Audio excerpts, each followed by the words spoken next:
Nebraska Congressman Adrian Smith joining us from Washington right now. And Congressman, obviously the government shutdown possibly looming. What's the mood like right there in Washington? Well, it is fairly tense. The shutdown is something that I hope we can avoid.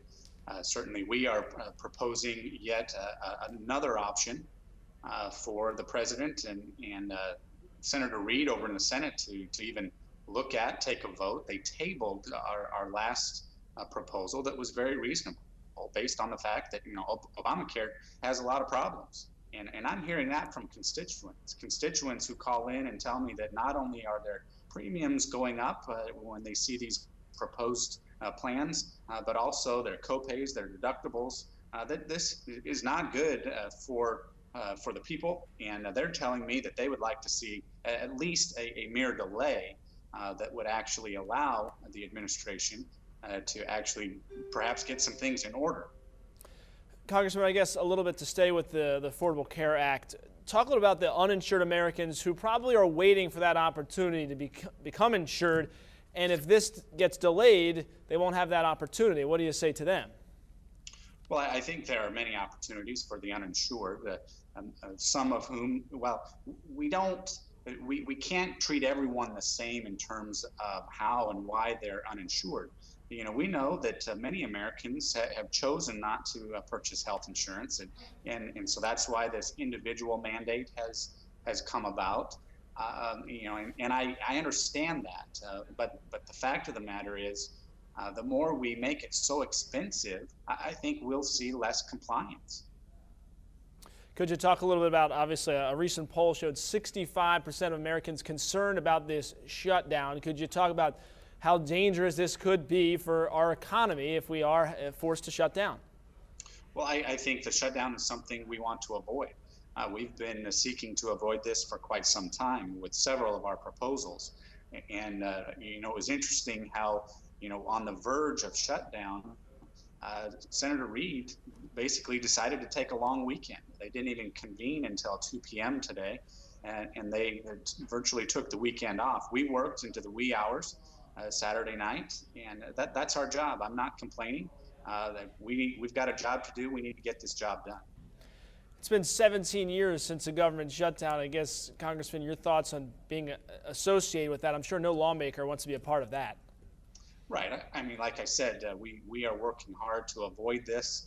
The Senate actually tabled, not even voted it down. They just simply tabled the last proposed alternative to avoid a shutdown. And of course, that's after a long weekend break that Senator Reid decided to schedule. Finally, we touched on a little bit earlier, but the biggest issues you have right now of what's on the table for a possible deal. Well, we're looking at a delay of the individual mandate. We know that the mandate on businesses and employers was postponed. That was basically a provision for large employers because of the lack of the ability to enforce at the IRS. Of course, the IRS has its own problems to begin with. But the fact of the matter is, there are many delays that the president, through his Secretary of Health and Human Services, has delayed many components. I would say sometimes not on, oftentimes actually, and not even on solid legal footing. We see a special provision for members of Congress. That's not something that I've supported. I'm glad that that has been discussed and is being discussed more as we speak. So that's why we're putting in the proposal today that there shall be no special treatment for members of Congress as well. Congressman, if we delay it for another year, is there concern that we could be just kicking this can down the road and have the same problem in a year? Well, that's difficult to say. I would say, however, though, that if the entire healthcare law cannot withstand a simple one-year delay of a portion of it, is it really on that soft of a foundation that we have to push this forward regardless of the logistical shortcomings? There are many folks who think, including myself, that this law eventually falls under its own weight.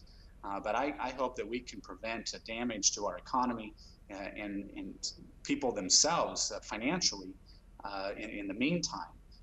But we know that it has many problems, and I think the very reasonable thing to do is to just simply adopt this short delay, and short in terms of the bigger picture, while the American people get to know and understand the whole law more than they do now, because there's numerous opinions out there that show that the American people are very skeptical of how this works. I hear from, in fact, I heard from a constituent just a few weeks ago who said she's losing her plan that she liked that covered her pre-existing condition. She was very concerned about being forced into other plans that she was not as familiar with, and especially when she was told originally that if she liked her plan, she could keep it. And now we know that is not the case.